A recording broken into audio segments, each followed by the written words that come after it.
డబ్బు, అనారోగ్యం, ఉద్యోగం, వ్యాపారం, అప్పులతో బాధపడుతున్నారా? మీకోసమే launch your future programme. Hi all, welcome to Suman TV. నేటి పోటీ ప్రపంచంలో ఎంతో మంది అభ్యర్థులు అనేక లక్ష్యాలు పెట్టుకొని ఏదో ఒక లక్ష్యం పెట్టుకొని ఈ కాంపిటేటివ్ ఎగ్జామ్స్ లో సాధించాలనే ఉద్దేశంతో వస్తారు. అందులో చాలా తక్కువ మంది మాత్రమే సక్సెస్ అవుతారు. రిమైనింగ్ అందరూ ఏమవుతున్నారు? అసలు ఎందుకు అంత తక్కువ సక్సెస్ రేషియో ఉంటుంది? ఎందుకు అంత ఎక్కువ ఫెయిల్యూర్ అవుతున్నారు? అంటే వాళ్ళు ప్రయత్నిస్తున్నారు అని ఎందుకు why they are get fail? ఎందుకు విఫలం అవుతున్నారు? సో అలాగే విఫలం కాకుండా ఎట్లా ఒక మంచి ప్రాపర్ ప్లానింగ్ తో మనం ఈ కాంపిటేటివ్ లో అంటే ఏదో ప్రభుత్వ ఉద్యోగం అవ్వచ్చు, లేదంటే ఒక అనుకున్న లక్ష్యాన్ని సాధించాలని సరే మనం ఏం చేయాలి? అసలు ఎలా మనం దాన్ని సాధించాలి అంటే కనుక ప్రతి మనిషికి ఒక స్థాయిలో వచ్చాక మనకి ఏంటంటే ఆ మోటివేషన్ మిస్ అవుతాం. సో ప్రతి స్థాయి అంటే ఫర్ సపోజ్ ఒక పండ్ల వ్యాపారి ఉన్నారు రోడ్డు మీద.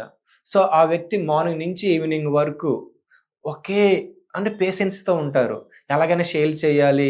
సో ఆళ్ళు సేల్ చేస్తేనే వచ్చే అమౌంట్‌తో వాళ్ళ ఫ్యామిలీని రన్ చేస్తానికి ఛాన్సెస్ ఉంటాయి. సో నేను ఈరోజు కాంపిటేటివ్ ఎగ్జామ్స్ ప్రిపేర్ అవుతున్న అభ్యర్థుల కోసమే కాదు, ఎవరైతే తమ లక్ష్యాన్ని పెట్టుకొని దానికోసం అదే పనిగా ట్రై చేస్తూ ఉంటారో వాళ్ళ కోసం ఒక ఫార్ములా చెప్తా. అదే 5 C's. ఏంటి ఆ 5 C's అంటే ఒకటి క్లారిటీ. అంటే మనం ఎంచుకున్న గోల్ ఏంటి అనేది క్లారిటీ ఉండాలి. సో ఆ గోల్‌కి ఎలా రీచ్ అవ్వాలి అన్న క్లారిటీ ఉండాలి. ఇంకా ఎగ్జాంపుల్ చెప్తే మనం ఏదో ఒక ప్లేస్‌కి వెళ్ళాలని ఒక క్లారిటీ ఉంటది. ఫర్ సపోజ్ ఇక్కడి నుంచి మనం వరంగల్ వెళ్ళాలి, లేదా ఢిల్లీ వెళ్ళాలి అంటే క్లారిటీ ఉంటది. ఎలా వెళ్ళాలి? ట్రైన్‌లో వెళ్ళాలా? ఫ్లైట్‌లో వెళ్ళాలా?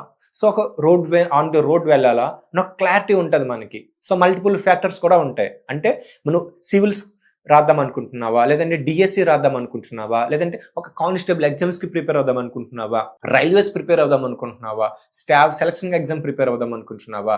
ఆ క్లారిటీ ముందు ఉండాలి నీకు. ఆ క్లారిటీ ఉన్నాక ఆ సిలబస్ మీద క్లారిటీ ఉండాలి, ఆ ఎగ్జామ్ ప్యాటర్న్ మీద క్లారిటీ ఉండాలి. అప్పుడు మాత్రమే నువ్వు ఒక స్టెప్ ముందుకు వెళ్ళగలుగుతావు. ఆ క్లారిటీ మిస్ అయితే చాలా కన్ఫ్యూజన్ లో ఉంటావు, అనుకున్న లక్ష్యాన్ని చేరుకోలేవు. సో క్లారిటీ మిస్ అవ్వకూడదు. అంటే ఆ క్లారిటీ మిస్ అవ్వకుండా నువ్వు మూవ్ ఆన్ అవ్వగలగాలి. నెక్స్ట్, సరే నాకు క్లారిటీ ఉంది, మరి ఇప్పుడు ఎట్లా మూవ్ ఆన్ అవ్వాలి? సో ఫస్ట్ కన్సిస్టెన్సీ ఉండాలి.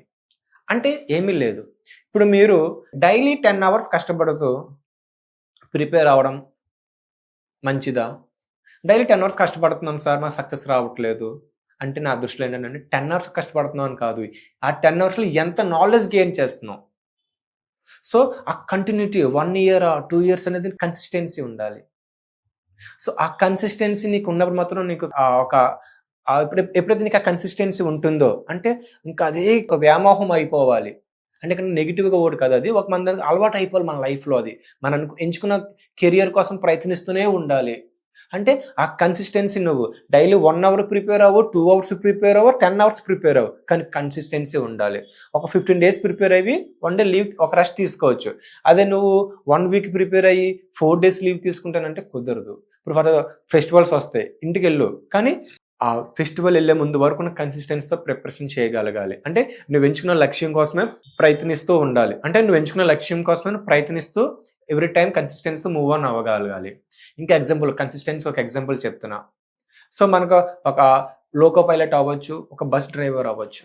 సో వాళ్ళు అదే పనిగా వాళ్ళు ఎంత అంటే ఒక డ్రైవర్ లైఫ్లో మనం ఒక మంచి లెసన్ నేర్చుకోవచ్చు. ఎట్లా నేర్చుకోవచ్చు అంటే 8 అవర్స్ జర్నీ మనం కంటిన్యూగా మనం పోతూ ఉంటాం. సో 8 అవర్స్లో తను మహా అయితే ఒక 10 to 30 minutes రెస్ట్ తీసుకుని వెళ్ళి వెంటనే కన్సిస్టెన్సీతో నువ్వు ఆ డ్రైవర్ మూవ్ ఆన్ అవుతుంటారు. సో మనం ఒక కాంపిటేటివ్ అభ్యర్థులు ఏదో మూవీ చూస్తూ మోటివేట్ అవ్వడం కంటే మన సాధారణ జీవితంలో మన చుట్టూ ఎందరో కష్టపడుతూనే ఉంటారు తమ బతుకుల్ని, లేదంటే తన లైఫ్ స్టైల్ని లీడ్ చేయడానికి, తన ఫ్యామిలీ లీడ్ చేయడానికి. వాళ్ళ నుంచి మనం మోటివేట్ అవ్వచ్చు. లేదంటే ఒక చిన్న వెండర్స్ ఉంటారు, స్ట్రీట్ వెండర్స్, వాళ్ళ నుంచి మనం మోటివేట్ అవ్వచ్చు. లేదా టాయ్స్ అమ్ముకుంటారు, వాళ్ళ నుంచి మనం మోటివేట్ అవ్వచ్చు. అసలైన మోటివేషన్ వాళ్ళు మనకి మూవీస్ కంటే మనం ఎట్లా తీసుకొని కన్సిస్టెన్సీగా మూవ్ ఆన్ అవ్వాలి. నెక్స్ట్ కంటిన్యూటీ కంపల్సరీ ఉండాలి. బ్రేక్స్ కాకుండా ఎలాగంటే నువ్వు కంటిన్యూటీ అదే పనిగా వెళ్ళాలి. అంటే నువ్వు అనుకున్న లక్ష్యం చేరేంత వరకు అదే పనిగా నువ్వు మూవ్ ఆన్ అవ్వగలగాలి. ఏదో నేను ఇప్పుడు ఒక 1 వీక్ ప్రిపేర్ అయ్యాను, నేను ఒక రెస్ట్ తీసుకుంటాను, మళ్ళీ ప్రిపేర్ అవుతాను, అలా కాదు. కంటిన్యూటీ ఉంటే నువ్వు మూవ్ ఆన్ అవ్వగలుగుతావు. Step by step move on అవ్వగలగాలి. ఇంకా కాన్ఫిడెన్స్, క్లారిటీ ఉంది, కమిట్మెంట్తో పనిచేస్తున్నావు, కంటిన్యూటీగా పనిచేస్తున్నావు. కానీ కాన్ఫిడెన్స్ అంటే నీ మీద నీకు నమ్మకం ఉండాలి. నువ్వు ఏదైనా చేయగలుగుతావు, నువ్వు ఏదైనా సాధించగలుగుతావు అని నమ్మకం ఉండాలి. నీ మీద అందరికీ నమ్మకం ఉంటుంది నువ్వు సాధిస్తావని, కానీ నీ మీద నమ్మకం ఎప్పుడు ఉంటుందో అప్పుడు నువ్వు సక్సెస్ అవుతావు. అలా కాకుండా నీ మీద నమ్మకం లేకుండా అరే నేను సాధించలేను, నా వల్ల కాదు ఇది, నేను ఇంక చేయలేను అని ఆగిపోకూడదు. అలాగే ఆగిపోతే ఈరోజు మన ప్రపంచంలో అభివృద్ధి జరిగేదే కాదు. ఎందుకంటే ప్రతి ఒక్కరు ఏదో ఒక రంగంలోని వాళ్ళు ప్రయత్నిస్తూ ఎన్నో ఫెయిల్యూర్స్, ఎంతో మంది ఫెయిల్యూర్ అవుతూనే సక్సెస్ అయ్యారు. అంటే ఫెయిల్యూర్ రుచి తెలిసినప్పుడు మనకు ఆ సక్సెస్ అనేది వస్తుంది. నీకు ఒక టైంలో నీకు సక్సెస్ అవ్వడం కష్టం. సో అలాంటప్పుడు నువ్వు ఏం చేయాలంటే అదే పనిగా నువ్వు కంటిన్యూటీగా నువ్వు మూవ్ ఆన్ అవ్వగలగాలి, కాన్ఫిడెన్స్తో నువ్వు ఉండాలి. అన్ని మీద నీకు నమ్మకం ఉంటేనే నువ్వు సక్సెస్ అవుతావు. ఇంకా లాస్ట్లో కమిట్మెంట్ ఉండాలి. సో ఈ కమిట్మెంట్ లేకపోతే నీకు క్లారిటీ ఉన్నా, కంటిన్యూటీ ఉన్నా, లేదంటే కన్సిస్టెన్సీ ఉన్నా, కాన్ఫిడెన్స్ ఉన్నా సరే కమిట్మెంట్ ఉండాలి. ఇది చెయ్యాలి అన్న కమిట్మెంట్ ఉండాలి. అంటే చూడండి, మనం ఫర్ సపోజ్ మనం ఏదైనా ఒక ఊరు వెళ్ళాలనుకుంటే కనుక ముందు రోజు నుంచి మన లగేజ్ ప్రిపేర్ చేసుకొని ముందే మనం అన్ని రెడీగా ఉంటాము, స్టేషన్కి ముందే వెళ్ళిపోతాం. లేదా మూవీకి వెళ్ళాలనుకుంటే మనం ముందే ఒక హాఫ్ అన్ అవర్ ముందే వెళ్ళి కూర్చుంటాం. అంటే కమిట్మెంట్, మనం వెళ్ళాలి చెయ్యాలని కమిట్మెంట్ ఉంటుంది. సో నువ్వు ఎంచుకున్న లక్ష్యంలో నువ్వు సక్సెస్ అవ్వాలంటే కనుక కమిట్మెంట్తో నువ్వు ఆ పనిని చేయాల్సిందే, లేకుంటే కష్టం. ఈ పోటీ ప్రపంచంలో ఇంకా కష్టం. కానీ ఆ కష్టం ఎప్పుడు నీకు సులువు అవుతుందంటే ఈ ఫార్ములా, ఈ 5 C's క్లారిటీ, నీ లక్ష్యం పరంగా క్లారిటీ ఉండాలి, దానికోసం కన్సిస్టెన్సీగా కంటిన్యూగా వర్క్ చేయాలి, నీపై నీకు కాన్ఫిడెన్స్ ఉండాలి, సో నీపై నీకు కమిట్మెంట్ ఉండాలి. అప్పుడు మాత్రం నువ్వు సక్సెస్ అవుతావు. లేదు నాకు ఇవన్నీ అవసరం లేదంటే నువ్వు ఫెయిల్యూర్గానే జీవితంతో నిలిచిపోతావు. సో అందుకని నువ్వు ఈ ఫార్ములా కనుక నువ్వు కంపల్సరీ నువ్వు ఫార్ములా నీ లైఫ్కి అప్లై చేస్తే డెఫినెట్లీగా సక్సెస్ అవుతావు. ఇది నాట్ ఓన్లీ గవర్నమెంట్ జాబ్స్, నువ్వు ఎంచుకున్న లక్ష్యం ఏదైనా అవ్వచ్చు, ఏదైనా ఫీల్డ్ అవ్వచ్చు, ఆ ఫీల్డ్లో సక్సెస్ అవ్వాలంటే ఈ ఫార్ములా చాలా బాగా పనిచేస్తుంది. సో ఈ ఫార్ములా నువ్వు అప్లై చేసుకొని చూడు, సక్సెస్ అవుతావు. విజయం నీదే అవుతుంది. విజయం నీ బానిస అవ్వక తప్పదు. Thank you.